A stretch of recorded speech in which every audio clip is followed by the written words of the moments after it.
Hey everyone, and welcome back to the Illumineers Quest podcast, where we talk everything Lorcana. I'm Zach, And I'm Jacob. and thanks for coming on this journey with us. Okay, you've got a massive smile on your face. That made me so happy. Okay, so for those who have been with us a while, I think that intro is the sign of a new period for us. Yes, it is. So this is huge for us. so I think we have to start off this episode by saying thank you to. I mean, I know we say that quite a bit, but we finally upgraded all our podcast equipment. Like, we are a legit podcast now. I told Jake, or Jake knew that we were doing this and like we were upgrading everything, but I didn't tell him we got it in and it was all set up and everything. And so he walked in the office today and saw like all the mics and the new like sound mixer and everything that we have going on, and it's fantastic. And so we genuinely have to say thank you to you all, because you all made this possible. I mean, it's insane. I can't believe we were able to do this. Like, I mean, literally off the podcast. Like, Yeah, the people supporting us, you know, I don't love all the ads necessarily. Like, I would obviously like this to be like a pure thing, but the ads on the episodes and everybody using our TCG Player affiliate link help purchase all of the stuff, because the podcast essentially paid for all of the new equipment we had. And so I'm eternally grateful for this, because it definitely feels like we're legit now. I think we are legit now. I think we're officially legit. Well, so we're coming up on we're going to have like a year annual like anniversary episode next week. But yeah, like we've essentially like hit our anniversary a year later, and I feel like everything about us is legit. You know, we started off this journey and we said, we're noobs at this. We don't know what we're doing. We just want to like kind of, talk about our experiences as we go through it. We've played in a ton of challenges. We played in a ton of set championships. We played in a ton of tournaments. I somehow made it to continentals at the end of the year, beginning of next year. And so I feel like from where we are this year to where we were this time last year, it's just like night and day different. And so again, thank you everyone who has followed along this journey with us for the entire year, and everybody that's made it since then, because it's a wild ride, and we're going stronger than ever. And I think this is both, this whole kind of new ordeal has really like energized us to keep going and to hopefully, step our game up a little bit. I mean, this entire journey has been absolutely incredible. Like, the most surreal thing that started happening, I mean, not too long ago, but like around the first set championships, was we started getting recognized. Yeah. And that's when I first people actually listen. Like, I see the numbers, but now I see faces. Yeah, and it's funny because you're always the one that gets recognized, which is cool. I honestly, I would prefer it that way, just because I'm like a very introverted person normally. And so the fact that I don't have, I get the excitement from that, but I don't have to necessarily be the center of attention, which I don't necessarily like being. Like, 2 weekends ago at Set Championships, my brother got asked, like, hey, that dude in the mask over there, like, does he have a podcast? Yeah, and that's just insane, isn't it? But anyways, no, we'll recap all that next time. I mean, we're very sentimental, because this is the first episode with the new setup. This is the first episode with the new stuff, and so it's going to be a really, really insane ride from here on out, because we've got all the new equipment. And so we really appreciate everything everybody's done for us. And we've got some fun new. We got a soundboard. We got some fun new tools to play with. So again, thank you everybody. The applause is well deserved. Use the Disney one real quick. Use the Disney this sound effect. we've got non-copyrighted Disney. Yeah, we've got just some fun sound effects for that one's going to be used on me a lot. Yeah, that will. And luckily, I'm in charge of it, because it's all over here in front of my station. But okay, so anyways, let's jump into it. We can, like I said, we can mess with this forever. But today's episode is a chapter 4 kind of recap. Look back, as we usually do when we close out these chapters. This was a very unique one in the sense of like the month-long set championships. The meta, I feel like, shifted a ton throughout the time. Usually when you have these metas, there's a couple big events and then everything kind of subsides. And with the month-long, like kind of tournament series we had, there were a lot of changes over that, which we kind of speculated there would be in the beginning. And so, we just want to go through that. We also, with how busy we've been with all the set championships and everything, completely forgot to do the end of chapter awards. So we're going to kind of like throw our own opinions into some of those categories and talk through some of the things that we normally would, put the poll out on and just go through that. But we're going to talk chapter 4, kind of where, our retrospective opinions on everything and how we kind of felt everything, came out from this. So with that said, let's go ahead and jump into it. again, I'm not going to spend a bunch on this time on this, but thanks again as always. And yeah, let's go ahead and jump into it. So questions/comments from listeners, card of the week, what's on our mind, quick match recap, all the above. So we're going to jump into those many topics now. So card of the week. We didn't talk about this. We were so busy talking about the equipment that we don't have it. You got one? I mean, I have one. Go for it. Yeah. So I think the first one that we have to talk about now is Daisy Duck. The Amber 1 cost uninkable 1/4 stat line quests for 2. That's fair. I forgot. Pull it out and get the her subtext. But her ability says whenever this character quests, each opponent can draw the top card of their deck, and if the card is a character, they can put it in their hand, and if it's not, they put it at the bottom of their deck. And so initially, that sounds like, oh, you don't really want to be like ramping your opponent or giving them resources, but the 1/4 stat line on a 1 body is nuts. Unless you have some crazy tech to take her out, she's most likely questing for 2, especially when you're on the play. If you're going first and get her on the board on turn 1, then it's like, there's nothing you can do turn 1 that does 4 damage, is there? I don't. Donald's Date. That's right. Daisy Duck, Donald's Date. There's nothing you can do turn 1 that does 4 damage, right? Like nothing.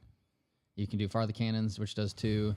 You can obviously play a character that, like, maybe there's a 1 cost character that does 3. I don't even think there's a 1 cost. The earliest thing I can think of that could deal with this would be a set 1 Gaston, the 4-string. The 4/2, which is obviously a 2 cost. Yeah. And he can't do anything till turn 3 because you play him on 2, and then I think the most efficient way to take care of this would be Brawl. Yeah, to me, that's one of the ways. But that's the point. Is like if you're on the draw against it. I think Captain Hook would probably be the best. Like, but it only does 3, and so then you but it lives. Yes. So yeah. So anyways, it's very, very, very highly talked about, difficult. And I would probably consider definitely top 5, maybe top 3 card of the set. And so in terms of playability, everybody's talking about, on social media, on the forums and Discord channels and everything, that like aggro's back, like aggro's in full force this set. That's the one thing we'll talk about is like how this meta differentiated from like a faster meta, like was a little slower, but in terms of games. So Chapter 5 is looking to shake it up a ton because Daisy Duck, like everybody's teching against Daisy Duck. I'm pretty much a Sapphire Steel player at this point. I think that's been the most success I've had across all sets, not just this last one. And I put Captain, to your point, I put Captain Hook back in it. Like Captain Hook's me 1/2. Like that's what I felt like I had to do to deal with some of these aggros. Obviously Hook can't attack on 1. And then if they like throw out a Simba bodyguard, then you have to have 2 bodies that can start to chip away at those. And so that's essentially what I've done is deal with Captain Hook's me. So Daisy Duck, if you're not familiar, get familiar because you're going to see a lot of it. I have a feeling. 100%. It's a super rare too. It's a 1 cost super rare, which is, we've started to see more of that. Yin-Sid 2 cost legendary. True. So true. Yeah, that's I think that's becoming more and more commonplace as we go further along, which I don't think too uncommon. I feel like that would be. It's just interesting to see like a 2 cost legendary. You know, like it's different. It's definitely is different for sure. So that's card of the week. Again, get familiar with Daisy because if you're not playing her, you're gonna be playing against her a lot, and you're gonna have to deal with it. So. Also, like if the podcast is the only way you hear of new cards, this is gonna be one of the ones you need to look out for the most. Like. Get ready for this one. This one and Pete, basically. This one and Pete. Yeah, Pete's definitely one of the top 3 ones too. Pete referee, just to be clear. Did we talk about that one last week, or did we talk about Mufasa? We did. Was Pete? That's what I thought. I think we did Pete and Mufasa. Yeah, so we need to keep tracking. That's what. Yeah, God, we're restarting the set now. We really should actually get on top of paying attention to what. We'll do it. To what we're playing with. But okay, so what's on our mind? Quickly recap news specialty. Obviously, we're recording this on the 2nd, and the cards come out on the 9th, and so we are officially 1 week away from Shimmering Skies. That's part 1 of my take. Part 2, which I don't know if we've talked about either, but we're both going to be in Disney together, not planned, at the same time, and so we will be in Disney to get Shimmering Skies, which is insane. I can't tell you how excited I am. Like that's gonna be a Disney like experience. That's that'll be a very memorable experience for sure. Even though it's gonna be madness, I imagine, with the D23 set. So that day's gonna be wild for me because I have that. That's Friday. Yeah, it's Friday. So that day's gonna be insane because I have Not So Scary that night. So I thought you were doing it Wednesday. No. Okay. No, that's the you said the 9th, right? Yeah. Yeah, that's okay. Okay. Yeah. Okay. So yeah, I mean, I think that's obviously what's on our mind. You know, I've actually started like brewing my own decks. I feel like last set I was just like, I'm gonna kind of let people figure this out and try to kind of just piggyback off of other ideas that are out there. This time I've already gotten 3 decks built on Dreamboard, and cool. I've gotten songs deck, which I don't feel confident at all in the songs. Like, I feel like I'm a decent pilot of the songs deck, but with all of the new meta shifts and all of the way that, you can play like a really low to the ground aggro version with like Daisy Duck and Piglet and Ariel and Naveen, or, is like a line I thought of. But I know that there's some more mid-rangey stuff too. And so I don't know, how the songs stuff is going to shake out.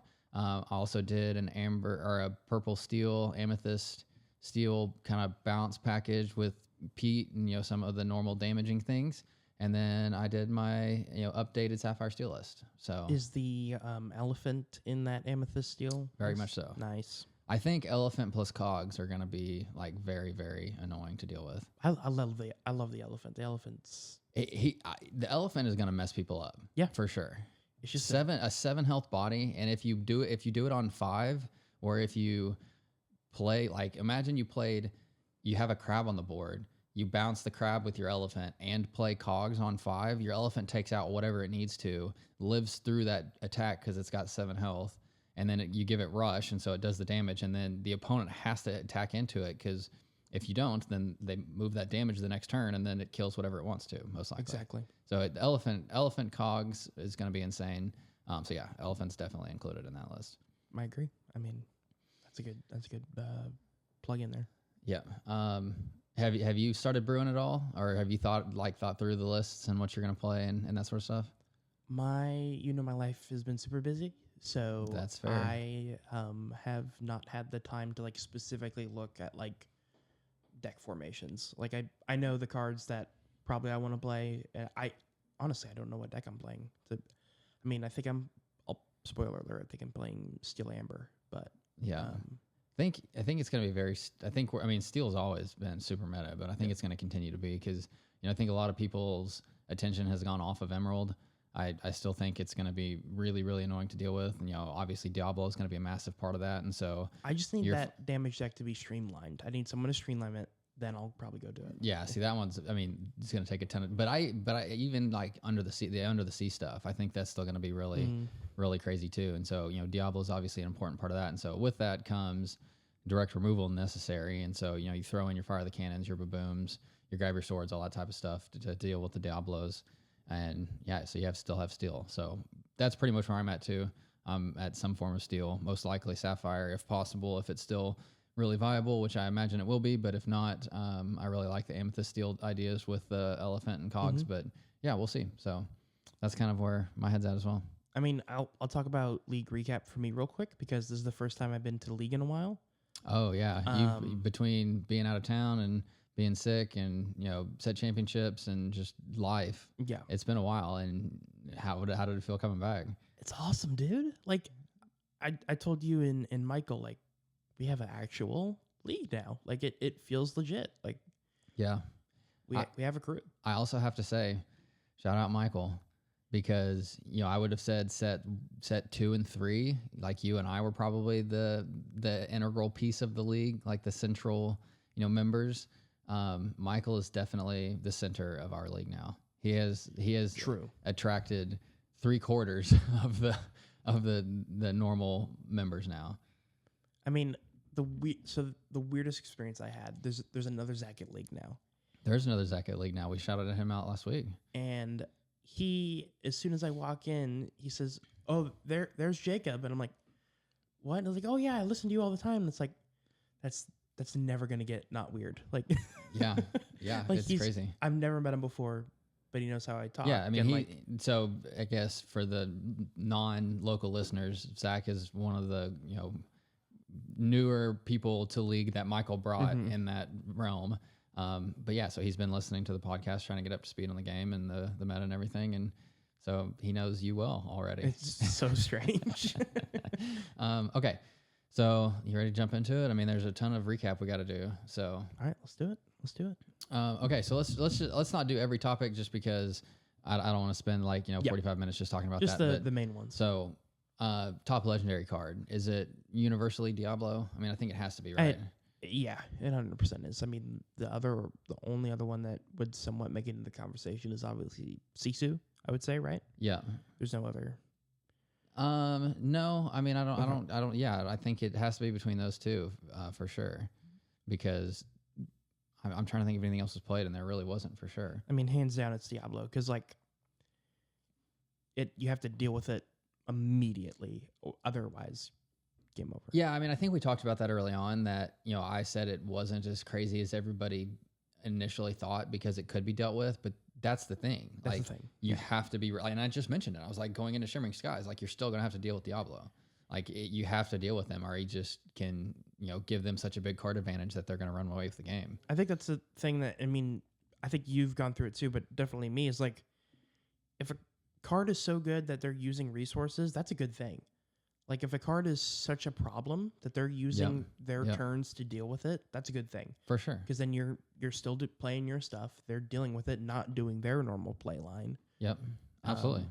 So a card like Diablo, even if all it does is just attract a brawl out, that's a good thing. Yeah. So, I mean, the other ones that we have, Mulan, I think, was way overhyped, unfortunately. Mm-hmm. I think she's got some legs. I think she could be one of those ones that we look back on in a couple sets potentially as an insanely good one. Ursula, Sea Witch Queen, obviously the Set Champs promo card. Same place. I don't know how she fits into the new meta necessarily because it's such an aggro set, and Pete kind of, takes a lot of that same type of utility that she's trying to do, and in a much better way. And I don't know if I'd say better on a turn by turn basis, sure, but she obviously does it every time she quests, and so. But I mean, he stays ready. I think overall. Well, but he only does it on one turn. It's only on play. But I mean, if you're playing the Steel Amethyst deck, you could bounce him a bunch. Yeah. So, anyways, yeah, Sea Witch Queen, I see some legs for potentially, and then obviously some of the other just lesser not known ones because nobody played. The Queen from Sapphire, Triton from Sapphire, Donald Duck, and Piglet from Steel. Hades on there at all? Yeah, the Emerald Hades, Yensid, and then the two Amber ones, which unfortunately were pretty forgettable, the Mickey Mouse and Cinderella Singer 9. But yeah, so I think it has to go to Diablo. I think Sisu's really, really fantastic as well and played an integral part in winning Fort Worth Challenge. But yeah, I mean, I think overall you still have to give it to Diablo. 100%. Okay, let's say non-character best card in the set. Non-character best card in the set. Is there one that pops to your head real quick, or do you want me to start knocking off some, or just throwing out some notable ones from the set? I mean, for me, it would be. Probably Fortisphere. I'm gonna name Fortisphere. Not because it was revolutionary. Yeah. It wasn't revolutionary, but it's a huge piece to the Steel Sapphire deck. I think more than any other character card to any of the other decks was added this set. Yeah, I think that's definitely fair.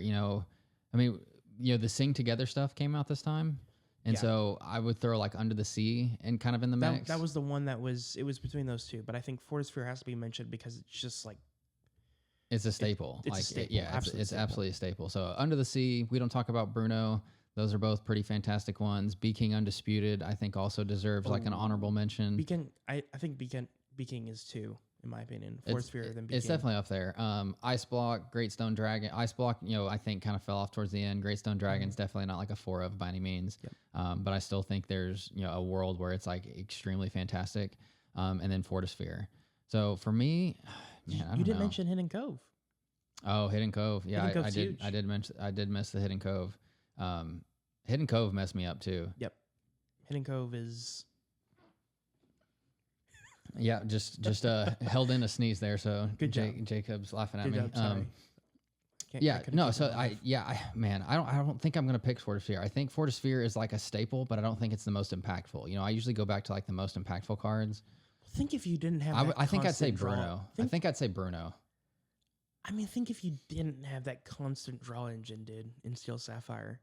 But I still think I still think you can make it work without it. Because instead of like even it's a 1 in 8 shot compared to a 1 in 4 shot at getting it. Yeah, like trust me, I think. get it. But is the impact better than Bruno? I don't know. I mean, Bruno's insane. Bruno doesn't. So I know you didn't play Emerald Steel much at all, right? Like no, but I played a bunch. I played against it every single week. I cut that from my deck. Like, well, that was a mistake. I know it was. So there you go. You're agreeing with me. I don't know if it was a mistake, to be honest. No, it was 100% a mistake. If you look at the top Emerald Steel, so I showed you my deck list and you didn't like bring that up at all. But okay, well then, honestly, that was an oversight. Genuinely, that was an oversight. But you can't deal with Tamatoa without, you know, Sapphire doesn't, or Emerald Steel doesn't have a way to deal with Tamatoa. Doesn't have a way to deal with like Maleficent Monstrous Dragon. Doesn't have a way to deal with any of these other like bigger problem cards. And so I think it's just really, really crucial. But the problem is that it's a 5-drop. That's the main problem. Like that's the biggest problem in that deck is how like optimal it is. Yeah, but you usually cap out at 5 or 6, and so you have a Beast Tragic Hero, Tinkerbell. I mean, there's quite a few singers, Robin Hood, that can get on the board to sing it for you. But usually in that Emerald Steel deck, it's like, okay, on 5, play that Beast, hold that Bruno in your hand. It just got Medusa'd. And then, okay, come back. You have no Singer 5s. You have nothing left optimal. You usually have to ink it to keep going. But you don't need to ink after 5. Like you just don't. I mean, why do you get to 7 ink when you're playing 1 card a turn and you have nothing that costs over 5, maybe 6? I don't know. It just doesn't seem like if that's what I'm playing on a turn, that doesn't seem optimal when I could pull a Robin Hood it just doesn't seem like the best. Okay, and so if they have a Tamatoa on board, what are you doing? I understand, but usually, hopefully, I can get out faster than that. Yeah, but if you can't, that's the one thing that can keep you in the game. I mean, the 1 games in our last set championship that were the closest were because I had stuff get Bruno'd. That's, I mean. So, anyways, that we could go on this one clearly for like 7 years, but I guess depending on your definition, I would say Bruno had the most impact and was one of the most important pieces because in close games, its whole idea was to empty your opponent's hand, and then you basically get to discard from somebody's board whatever you want. So you're not only are you taking off board pressure, but you're taking cards out of their hand too. So I think it's worth saying real quick that like all of the like Fortisphere and Hidden Cove and Bruno are very good in those specific decks. But if we're just talking about like a non-character card that just is good in general, it's Beaking Undisputed. I think we have to like. We didn't even talk about Brawl. Like I completely. Oh my god! Yeah, that's the best one. Yeah, I think Brawl. You gotta let's just say it's Brawl and move on. So Brawl, move on. Yeah. Okay. My god. I'm going through the list and I completely missed it. Yeah, Brawl is obviously incredibly impactful. Yep. Okay, biggest sleeper of the set. I think this has. I mean, I don't think there's really a debate. It has to be the Under the Sea deck, right? Yeah, and we're talking about sleeper decks, right? Not Lemon sleeper Lime, cards? yeah, Okay. sleeper deck. It has to be Lemon Lime. Yeah, 100%. 100%. I mean, and there's a reason because it kind of took over our meta a little bit, our local meta. Yeah, and I think that's probably representative of like the larger scale. Zach Bivens brought Under the Sea to Fort Worth for the challenge and made top cut. One of our locals, shout out Cody again, made got 90th and got to let it go with Under the Sea. And so I just felt like it's one of those very complicated decks, and you have to be very, very strategic about what you're bouncing with the muses and how you're playing out your cards and how you're kind of baiting your opponent into killing the Diablos or whatever it is. But it's I would consider it way more frustrating than playing against Bucky, because not only are they disrupting your hand, they're disrupting your board, and that's very hard to deal with, especially as a Sapphire Steel player. And the problem was it wasn't seeing enough meta play that like when you play it, you have no idea how to deal with it. Like, I don't think I ever played against it bad. I just don't think there was anything I could ever do. It just like the first time I played it, I had like never seen the deck before, and it was against Cody, who mastered the deck already. And so I was like, I guess I might as well, like, I didn't, but like give him the 2-0 victory. Like it. Yep.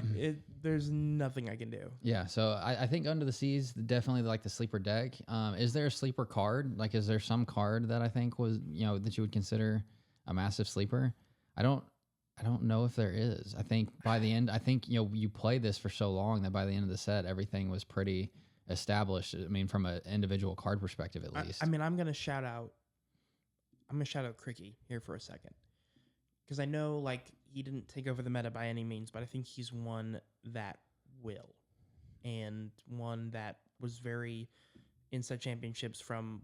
There was a few players that played the Under the Sea deck, and he was a crucial part of that. And yeah, Cricky's insane. I mean, Cricky's a really good one for sure. Like, I think there's a lot of decks that were sleepers in the beginning that are, mainstays now, so it's kind of weird to say like sleepers, but if I were to say like maybe a very useful card, it would be sleeper wise, it would be Cricky. I'm gonna throw out Flynn, which I know is weird to say, but at the start of the set, the Ruby Flynn, the frenemy, gain 3 lore if you have the strongest character on board. At the beginning of the set, nobody was talking about him, and then Ruby Amethyst came around and just put a stomp on Ruby Sapphire, and it was basically like, oh yeah, Flynn's our win condition. And from there on, he came out of nowhere. I think if you think about the beginning of the set and like the rare super rares of Ruby, everybody was talking about Super Goof. It was Super Goof all day long. That's all anybody talked about. That's all we talked about. Don't bring up Super Goof, dude.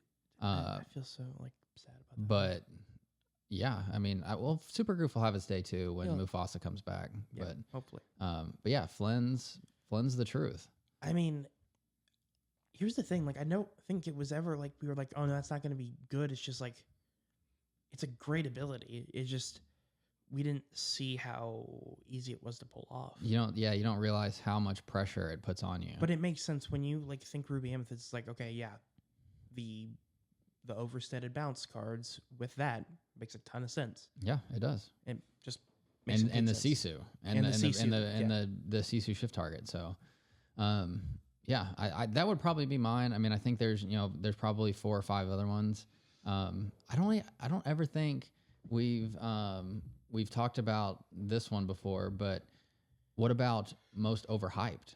Have we ever done a most overhyped category? We haven't. We should. Okay, so I'm just gonna run through the list here real quick because I think there's a bunch of, or probably not a bunch. I've got 3. Okay, go for it. Mulan, legendary. Definitely in there. Ariel.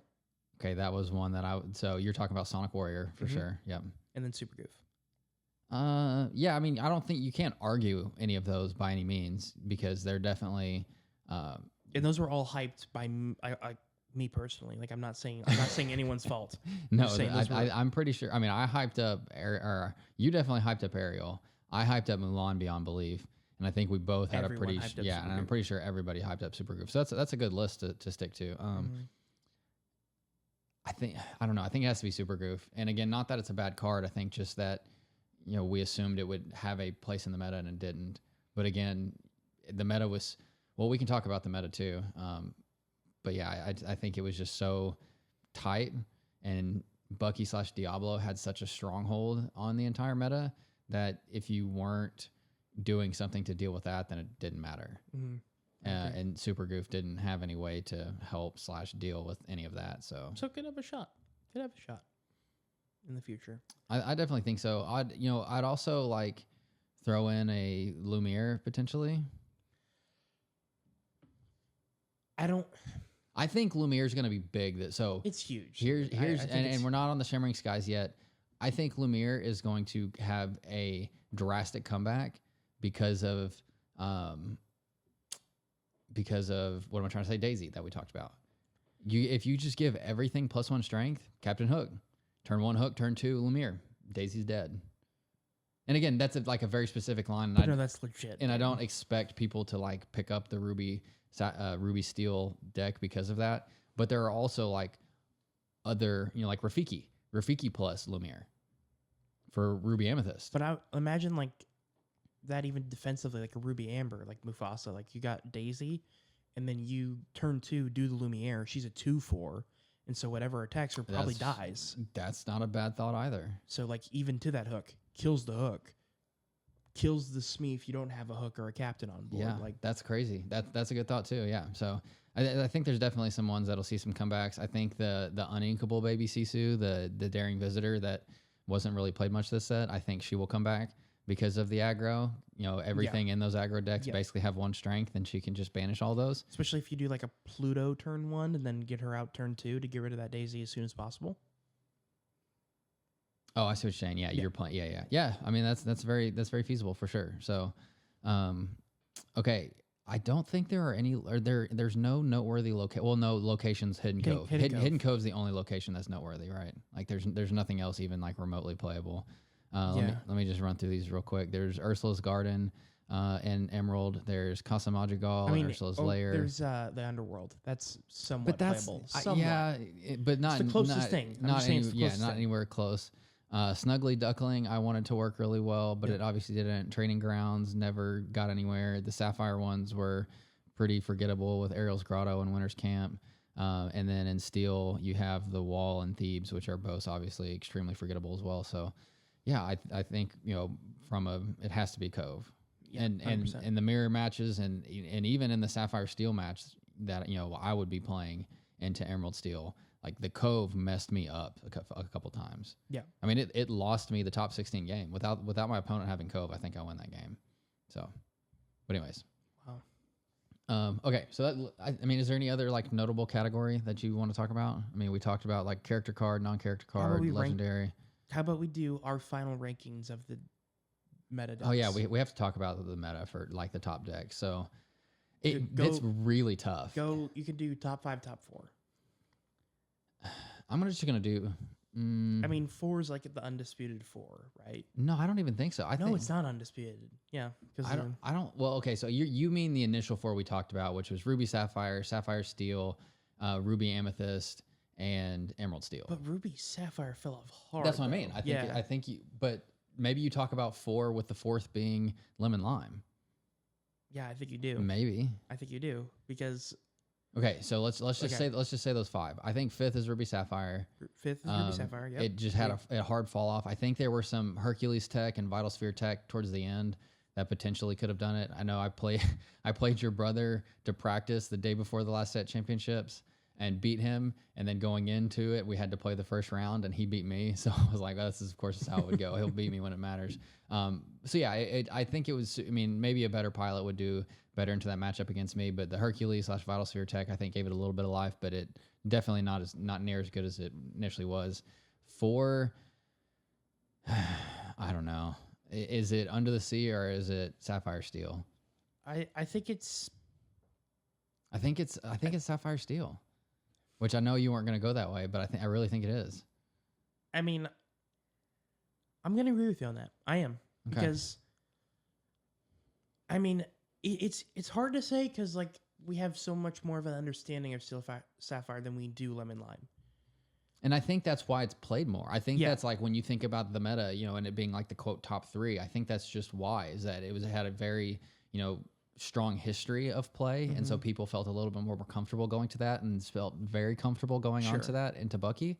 But yeah, I mean, Lemon Lime, you know, wipes the floor. So we'll put Lemon Lime at 3. It's very weird doing that, but I think you have to. All right. I feel extremely weird saying that, but I don't think there's another way to go about it. So yeah, I put Lemon Lime at 3. All right, 1 and 2. Let me hear it. You go first. Ruby Amethyst 2, Steel Emerald 1. See, I think I reverse it. Okay. I don't even. But I can't dispute either order. Like. So Bucky 1, Chicago. Mm-hmm. Ruby Amethyst 1, Fort Worth. Yes. And so they each have a win at the top competition. The difference to me is I think people towards the end of the set really figured out how to play Ruby Amethyst into Bucky.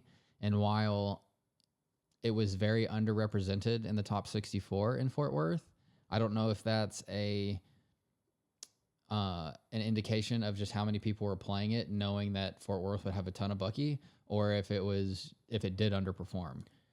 So I think out of all the teching that was, because the reason that we'll say like Emerald Steel like fell off a little fell off.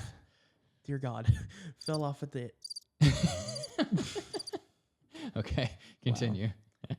Fell off towards the end was because everyone was teching against it. So is that almost a testament to the Bucky deck that it is number one? Is because every single deck had to tech against it. Yeah, you're definitely. I mean, I definitely agree from that sense. But also, if it was the number one deck, then it would be able to still outwit those. Because if Ruby Amethyst, everyone teched against it, then it'd be beatable too. But see, I would say that everybody was teching against it in the end. Because like Sapphire Steel was playing Argus. Like nobody's playing Argus without Flynn Sisu Castle. It's fair. But here's the thing, like Emerald Steel wasn't playing Argus. Steel Sapphire was. Yeah, but Emerald Steel has a different game plan. You know, so they're not like trying to accomplish the win under the same circumstances. Seriously, Steel Sapphire doesn't have a turn 2 game plan with one jump ahead? No, I don't think you can one jump with Ruby Sapphire into Flynn. I'm saying Steel Sapphire. I didn't play one jump. You play Mickey because you need a body on board for B King. Okay. All right. And yeah, I don't know. I mean, I know some people still played one jump, but I think most people started going to Mickey's because they needed more bodies on board. But I think most people were teching against both of those because those were the two decks that you had to be able to beat. I agree. I mean, I definitely agree that they're the top two, but I think Emerald still takes the cake. Yeah, I mean, I wish we would have thrown this out because I think that's obviously what most people's opinion would be, and obviously the fact that like Bucky got eroded has a lot of evidence to back up that opinion as well. I would say, but yeah, I don't know. I mean, and maybe I'm biased the other way because I played Sapphire Steel and I felt like I had an amazing matchup into Bucky, and I didn't have an amazing matchup into Ruby Amethyst, and so yeah, I'm biased because I got a lot worse matchups into one of them than the other, and so that's where my bias comes from. Sure. I played Bucky, so yeah, and so that could definitely be a thing. Oh, for sure. I mean, no, I completely agree with that. Okay, so set overall, I think we started the set. We had really, really high expectations for what we wanted because we were coming out of set 3 meta that I think most people would still probably say was the best meta we've had. Yeah, I couldn't agree more. Yeah, I think people would definitely still agree with that because the Bucky fiasco, while I don't feel like it was meta breaking, was still a lot of unfun. I've heard countless stories, and I genuinely mean countless. 3 to 5, 5 to 6 stories of people in tournaments literally just scooping and not playing the matchup because they saw they were playing Bucky again, or opponents crying because they lost to Bucky and it was that unfun. So, wow. Yeah, I mean, so let me take a step back. While we initially started and we said, okay, this is a 2-horse race. This is Ruby Sapphire and Bucky, and it's going to be not fun. And those are the two decks, and we're kind of going back to set 2 in a way where, if you're not playing that, you're not winning. Just like set 2, if you weren't playing Ruby Amethyst, you really weren't winning. But we did have a lot of developments, like we said. The Sapphire Steel, I think, developed third. Those were the initial 2, and then I think Sapphire Steel came along with like Ariel and the items and Tamatoa to have a really, really strong shot into the Ruby Sapphire meta. And then Flynn came along, which we already talked about, to give a very really, really, really massive pounding to the Ruby Sapphire deck to put it in its place. I mean, Ruby Amethyst just took a 180. It definitely did. Like I think at the beginning we both said it's finally dead, and boy, could we have not been more wrong. I think it's just that deck. It's like you can't never kill me. Like I'm just gonna stick around forever. Well, it's clearly got the tools to continue to I mean, we talked about this countless times too on the way that it's evolved over the time. From being like hyper control to control mid rangey to a little bit more aggro with the Flynn Sisu, castle, but still kind of mid-rangey. Very and so mid-rangey, yeah, I mean it's it's evolved a ton, but that just shows that the tools that it has available to it, is very resilient to playing into any meta. So I think that obviously came along, and then lastly the Under the Sea stuff.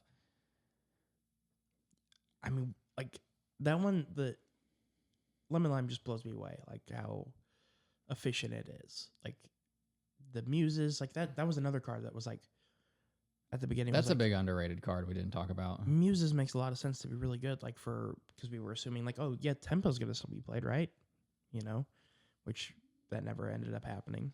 Not in any real successful way, at least. Not Emerald Amethyst, like specifically Emerald Amethyst Tempo. Well, it definitely did better in Europe than here. True.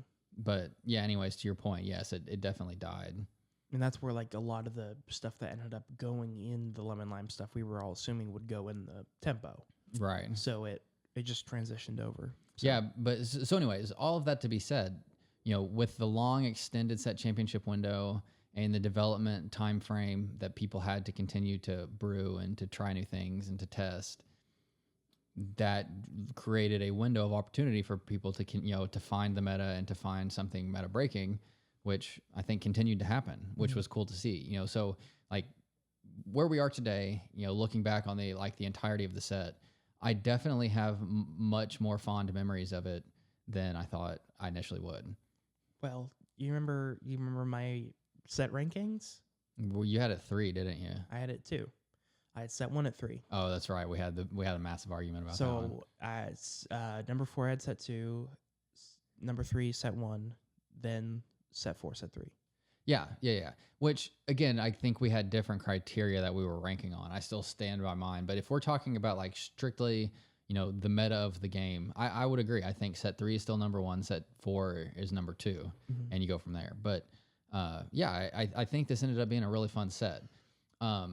It's a very like unique set, I think. How do you feel about leaving the set now? Optimistic. Like I'd say that it gives us a lot of interesting stuff to build off on. Like I think it's a interesting foundation to build upon for set 5. I think that's how I feel. Like yeah, that's fair. I think, and this has been kind of echoed throughout the entire community. Towards the end, it felt a little tiring, though. Like it. Why? So that was going to be my point. Is like, this was the most, I don't know, maybe memorable is the best word. This is the most impactful set we've had. I mean, and memorable for me personally. I mean, I don't think I've ever. I know I haven't said so. I ended up with 1 Matt and 3 Ursulas, so not quite as successful of a set championships as we did with the Stitches, but that's still a ton of success, and I by no means am not more than thrilled with that. I got my invite to Continentals in set 4, but I'm over it. Like I'm ready to move on. Yep. And so is that because we're they drug out the set championships and we've been in this like grind mode for so long now that it's like now that it's over, it's like we have like a sigh of relief and we get to move to the next thing.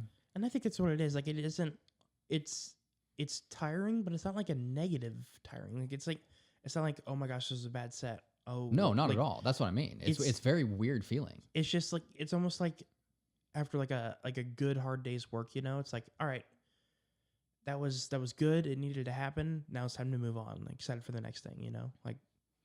I completely agree. But that's my point is, when we got to the end of chapter 3, we were like, please, I don't want to move on yet. Yeah. I'm not ready to go. Like this has been fantastic. Yes. And then we were forced into it, which ended up not being, as terrible as it initially looked like it was going to be. But we're in that same boat where we have a meta that was, good and I think healthy and fun. I mean, I think some people will disagree with the fun part of that because of Bucky, but in general, I enjoyed it. Mm-hmm. But I'm so ready to move on.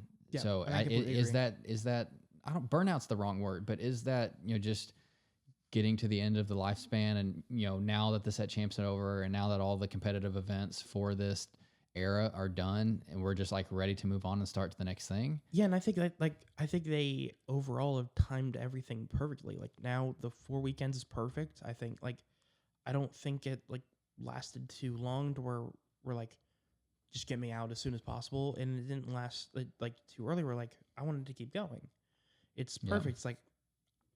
It's like, it was literally after the final set championship, championship, where I'm like, all right, I'm completely ready to move on. Yeah, I mean, at the end of the last set championship, I was like, all right, this one's over. Time to move on. And it's in the last couple weeks of League now.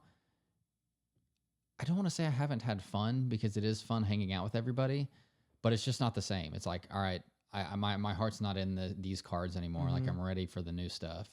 So yeah, I think it has a lot to do with just, us being more and more evolved into the competitive side of this, and more and more entrenched, which we've hard transitioned into, like, big time. For sure. I think with all of the prizing and just my competitive spirit, and I think the overall competitive nature of like the 20 plus crew that we have locally that are very dedicated to the game are all extremely competitive too. And when you're around that kind of environment, I imagine that has a place to like rub off on us as well. So for sure. Yeah, but I think that kind of covers it. Overall thoughts. Like I think, just real quick, talking about that, it can come across negative, but it's not. No, it's not negative. A negative thing. It's just a positive. It's almost like a sigh of relief. Like, okay, it's over. But now that you have that sigh of relief, it's like, all right, it's over. It's been fantastic. Let's move on now. Yeah. And so we're just in that like weird 2-week window where we're ready to move on. Yeah, absolutely. So, yeah. Okay. Now we'll just freak out about Pete and worry about it. Or we'll definitely be talking about that a lot in upcoming episodes. But okay, any final like overarching thoughts about set 4? Just overall great. Like, yeah, we're closing the chapter. Like this is the last chapter 4 conversation. We're closing the door on this one. So if you have any final hot takes, now's the time. I wish we played Illumineers Quest more. That's not a hot take. So we didn't play any multiplayer. We only played Illumineers Quest like 4 times. Yep. Yeah, that's not a hot take. That's a definite should have done take. Yep.